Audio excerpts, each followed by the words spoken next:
Yo, what is up, man? It's your boy. We are back with another video. Right now, we're doing a follow-up video of the video that I posted earlier. The video I posted earlier, Draymond Green expressed his opinions and his thoughts about Skip Bayless. Basically, he said, I don't like Skip Bayless. All right, I don't like what he did. I don't like the fact that he even doubled down on it and said that I'm not gonna remove the tweet 2 days later. And I completely agree with that. So right now, Draymond Green is about to ask Stephen A. Smith, what did you think of that? What did you think of Skip Bayless not only saying it, but double downing on it? And Stephen A. Smith is gonna do what Stephen A. Smith does. Let's get it. When speaking of No Mercy and someone that you've worked with, what was your opinion and thoughts on Skip? And then to double down and say, oh no, I stand on that, even after knowing the condition that he's in. I guess for me, I can respect you saying you stand on your opinion. I can respect that, but at the same time, it feels low. First of all, let me get this out of the way. Skip was wrong. Plain and simple. If we were on first take together and he was sitting across from me, I'd have told him he was wrong. There's no doubt about that. And that needs to be said. At that particular moment in time, there's no doubt about that. If we were on first take together and he was sitting across from me, I'd have told him he was wrong. There's no doubt about that. And that needs to be said. But you know what? It's not even the fact that you would say that he's wrong, but you need to give the same type of speech and the same type of energy that you give to professional athletes, right? It seems like when he talks about Skip, he's not as animated. He's not as enthused.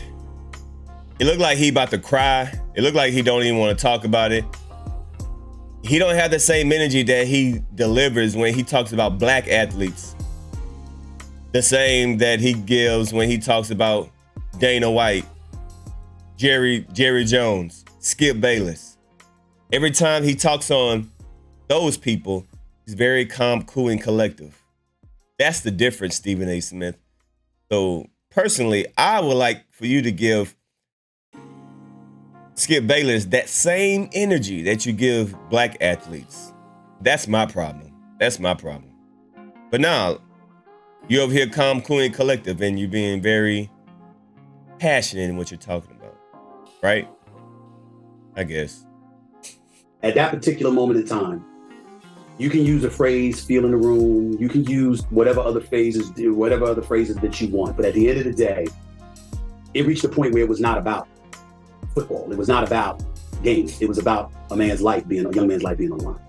So there's no defending that. And I agreed with Shannon Sharp's position on that. Having said that, what I will say, and there were people that wrote articles that Stephen A. came to the defense. No, I didn't. But I did explain. What I mean by that is, number one, it's important that I preface any comment about Skip Bayless in terms of saying this. Draymond, I'm not here today if it were not for Skip Bayless. Skip Bayless is the one that brought me on first take. And I will never walk around like I don't owe that man a lot. But I disagreed with him after I owed him that on first take every day. So why can't I disagree with him now? And why wouldn't I disagree with him in the future? I'm sure he would disagree with me. I promise you he disagrees with what I'm saying right now. That comes with it. But remember when I talked about attacking what someone does as opposed to attacking them. Mm-hmm. I've known Skip for 20 years. I know people who despise him. I know people who think the worst of him. I know all of these different things. I'm not one of those people. And I will always have love for my man. I think he was wrong, but I also knew what mistake he made. Dre, he's looking at the game and here's what he's thinking about. He's seen Jack Tatum paralyze Darryl Stingley. He saw Michael Irvin on the turf at Becky Stadium in Philadelphia, believably paralyzed. He just recently saw Tua Tagovailoa get carried off the same field in Cincinnati by ambulance and was concussed. I mean, his body stiffened up like it had rigor mortis kicked in. And throughout NFL history, which Skip Bayless has been covering since the 70s, he's seen the game continue. And a lot of See, this is why people are saying that you are defending him, because you're explaining for him. I understand he's your friend. He's the person that brought you on. He's the reason why you on first take. He's the reason why you are what you are. But you don't do this same explanation for everybody else. That's my thing, bro. anytime it's one of these white boys, Jerry Jones, Dana White, Skip Bayless, anybody else, there's always I don't agree. But let me just explain to you how much I love them. I disagree with them. But let me tell you how much I appreciate them. They're my friends. And no. When you talk about black athletes, you say this is what you did wrong, and you elaborate for minutes. All you do is say to Skip Bayless, I disagree. He was wrong. That's it. Where's the elaboration? Where's the yelling? Where's the big eyes? Where's the hand gestures? That's what I'm talking about. But Stephen A. Smith is explaining why Skip did it more than his action, what he really did. We all seen what he did. We all read what he did. But you over here, you're giving more time defending him than acknowledging what he actually did. That's the difference. Times people are not taking that into account. You can say we're living in a different time. That is true. We are living in a different time. But you also have others who hold on to a certain culture.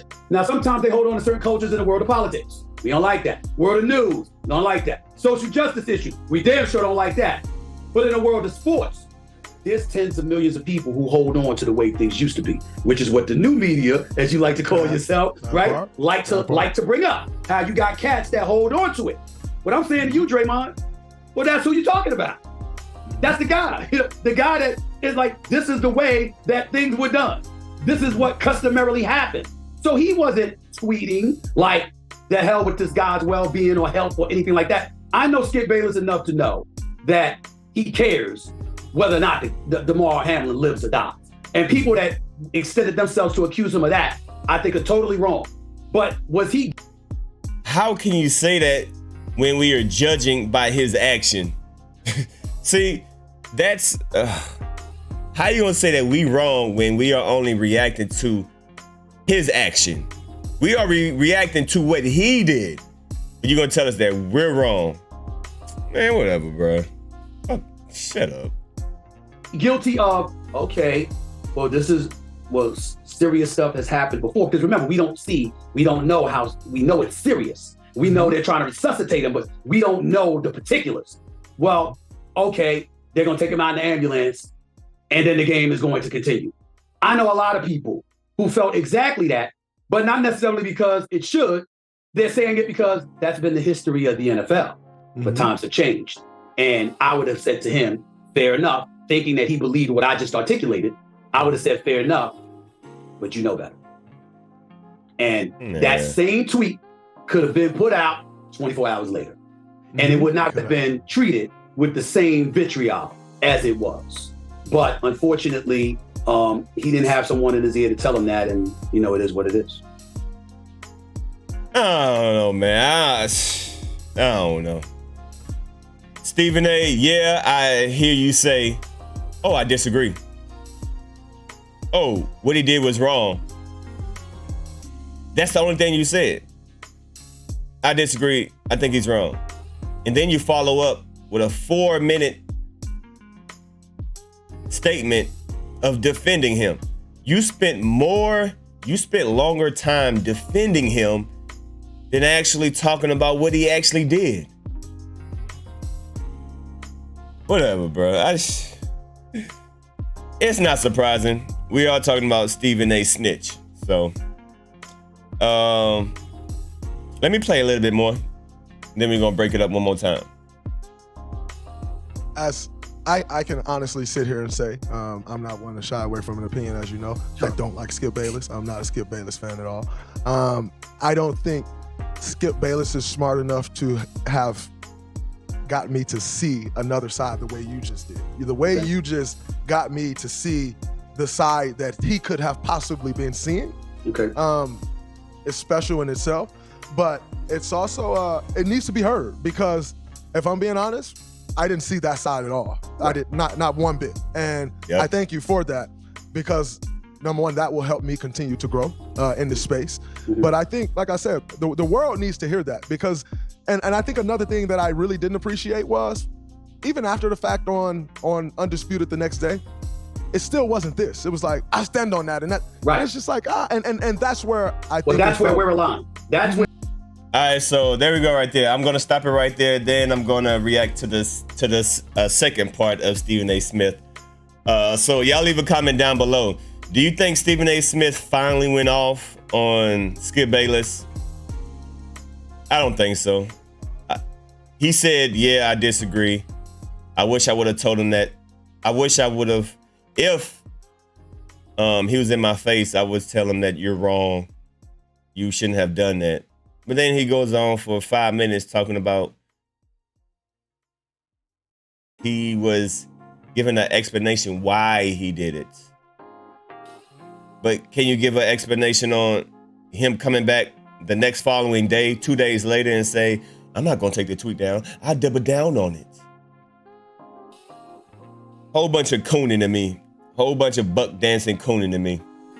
Anyway, y'all leave a comment down below, man. It's your boy, Dan D, signing out, y'all. Peace.